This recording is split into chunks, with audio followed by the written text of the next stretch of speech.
ठीक है।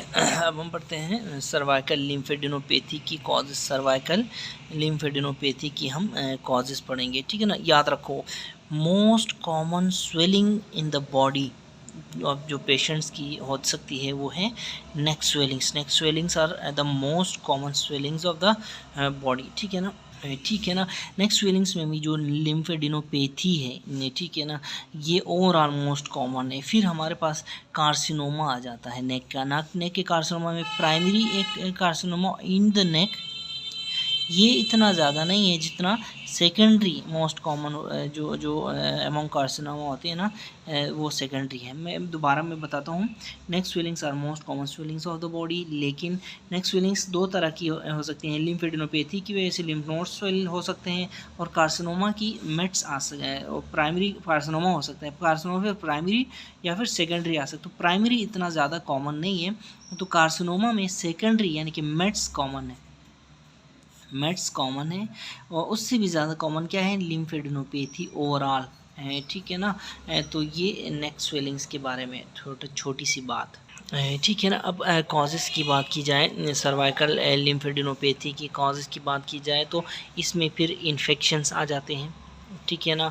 इन्फेक्शंस आ जाते हैं, इसमें हमारे पास मलिग्नेंट कॉजेज़ आ सकते हैं, और इसमें हमारे पास क्या हो सकते हैं, सार्किडोसिस हो सकती है, सार्कोइडोसिस हो सकती है, ठीक है ना। अब इन्फेक्शंस के अंदर फिर हमारे पास एक्यूट इन्फेक्शंस आ सकते हैं, और इन्फेक्शंस के अंदर हमारे पास क्रोनिक इन्फेक्शंस आ सकते हैं। मलिग्नेंसी में हमारे पास प्राइमरी मलिग्नेंसी आ सकती है, और हमारे पास सेकेंडरी मलिग्नेंसी आ सकती है, फिर सार्कोइडोसिस, ठीक है। देखो, अब अगर हम बात करें इन्फेक्शंस की, एक्यूट इन्फेक्शंस की, तो इसमें क्या हो सकती है, इसमें जो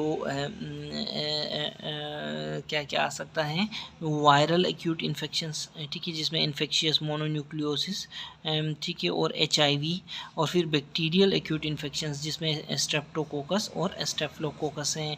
इसी तरह क्रोनिक इन्फेक्शंस की बात करें तो डेफिनेटली TB आ सकता है, एक्टिनोमाइकोसिस हो सकता है, ठीक है, ब्रूसिलोसिस हो सकता है, और टॉक्सोप्लाज्मोसिस हो सकता है, ठीक है ना। ये सारी चीज़ें, ठीक है ना, आपने देखनी है। फिर मलिग्नेंसी में primary malignancy, for example lymph node की मलिग्नेंसी लिम्फोमा, और फिर secondary malignancies squamous cell carcinoma, non primary और ऑकल्ट प्राइमरी, ये सारी यहाँ पे आ जाती हैं। फिर सार्कोइडोसिस है साथ में, ठीक है। अब अगर क्लिनिकल, ठीक है, देखो हमने अगेन देखो एक्यूट इन्फेक्शंस वायरल, बैक्टीरियल और फंगल हैं, ठीक है ना, ठीक है ना। तो एक्यूट वायरल हो सकते हैं, बैक्टीरियल और फंगल हो सकते हैं। तो क्लिनिकल फीचर्स क्या होंगे, एक्यूट के पेनफुल होगा, ये जो टेंडर टू टच होगा, फॉर्म इनकन्सिस्टेंसी होगा, और पॉजिटिव फीचर्स ऑफ इन्फ्लेमेशन वहाँ पे नज़र आएंगे। एक्यूट में पॉजिटिव फीचर्स ऑफ इन्फ्लेमेशन वो नज़र आएंगे, ठीक है ना, जिस तरह क्रोनिक में नज़र नहीं आते। For example cold abscess type नज़र नहीं आते, ठीक है। ऐसे एक्यूट इन्फेक्शन में अगर आप लैब टेस्ट कराएंगे तो ठीक है, TLC रेज्ड होगा, DLC में न्यूट्रोफिल्स होगा, ठीक है, न्यूट्रोफिल्स होंगे।